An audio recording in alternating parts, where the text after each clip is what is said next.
you've ever heard anything about rice water, or have made your own, you know that it can smell really bad. Well, I found a way to make it where there's little to no smell and doesn't require the use of essential oils or citrus peels.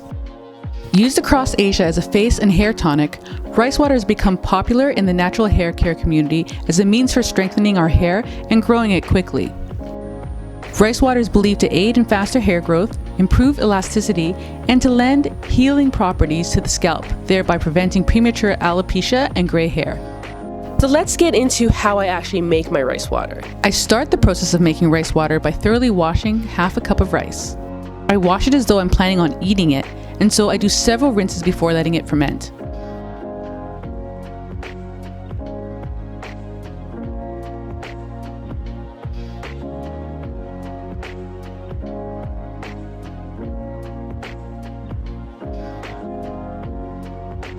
I stop rinsing it when the water looks clear. By doing this, I'm removing much of the dirt, debris, and starch, which I believe leads to the awful smell that we've come to know. Next, I place the rice into 2 cups of water, and I let it sit on the counter anywhere from 30 minutes to 2 hours. Afterwards, I strain the rice and place the water in a jar and let it ferment in the back of the cupboard for 7 days. My reasons for leaving it to ferment for 7 days before using it are 1. Rice water becomes more potent the longer that you allow it to ferment, and I wanted my rice water to be closer to the original Chinese recipes that I'd seen where the rice water was fermented for 30 days before use.